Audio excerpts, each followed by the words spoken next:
ॐ पितृगणाय नमः। ॐ वसुन्धराय नमः। ॐ पितृभ्यो नमः। ॐ पितृवंशाय नमः। ॐ पितृदेवाय नमः। ॐ ब्रह्माय नमः।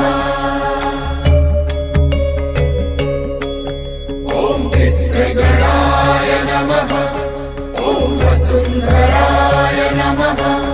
ॐ पितृभ्यो नमः।